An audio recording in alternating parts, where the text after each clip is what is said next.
আজ আমি বলবো যে এর academic use the cow, cows এবং এ কাউ এর বিভিন্ন ইউজ। দেখো, the cow is a domestic animal. এখানে কাউয়ের মিনিং কি আছে? এই ডোমেস্টিক অ্যানিমাল বলতে গৃহপালিত পশু। কিন্তু কাউ মানে এখানে বোঝাতে চেয়েছে যে সমগ্র স্পিসিসকে বোঝাতে চেয়েছে, মানে সমগ্র গরুকে বোঝাচ্ছে।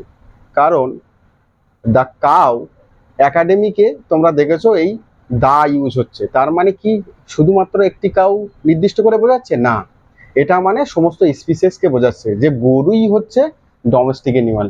এই ইয়ে ইউজ হয় যখন কোনো গ্রুপ অনুযায়ী বোঝায়। আচ্ছা, the cow lives on grass, এটাও একই বোঝাচ্ছে, কারণ গরু ঘাস খেয়ে বাঁচে। এই লিভ অন মানে ঘাস খেয়ে বাঁচা, বাঁচা আর কি। তো এই কাউ মানে একাডেমিক ইউজ, তার মানে আমরা কি জানতে পারলাম, যখন একাডেমিকে ইউজ করব তখন দা কাউ ইউজ করতে হবে, যখন সমস্ত গরু বা স্পিসিসকে বোঝাবো।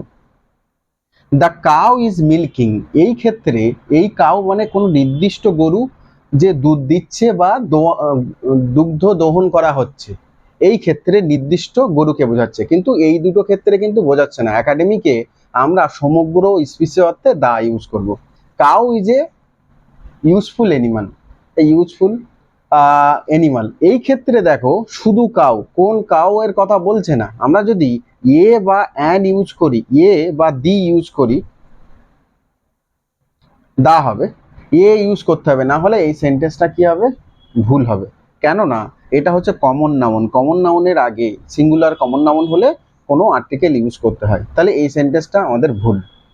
The cows in the field are eating grass, মানে আমি কোন গরুগুলোর কথা বলছি নির্দিষ্ট করে, সেই সব গরু যেগুলো মানে মাঠে ঘাস খাচ্ছে, মাঠে চড়া গরুগুলো।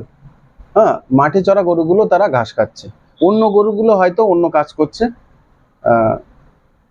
দেখো, cow is A sacred animal, এক্ষেত্রে কি আছে, এক্ষেত্রে দেখো কাউ রয়েছে, কাউ এর আগে কোনো আর্টিকেল নেই। আর সেক্রেড মানে কি বলছে, সেক্রেড বলতে পবিত্র একটা, আমাদের ইন্ডিয়াতে পবিত্র জন্তু, সেহেতু এই সেন্টেন্সটা কি হবে, ভুল হবে। কাউ জাস্ট গ্রেজিং, তাহলে কি হবে, কাউ জাস্ট গ্রেজিং মানে এই সেন্টেন্সটা ঠিক হবে।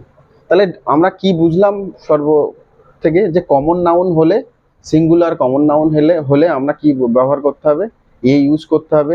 আর মানে একাডেমিক রাইটিং বা আমাদের বিভিন্ন যেগুলো প্যারাগ্রাফ লিখি বা অন্য ক্ষেত্রে আমরা লেখার ক্ষেত্রে আমরা সমস্ত গরু বা স্পিসিসের অর্থে আমরা কি ইউজ করব, দা ইউজ করব।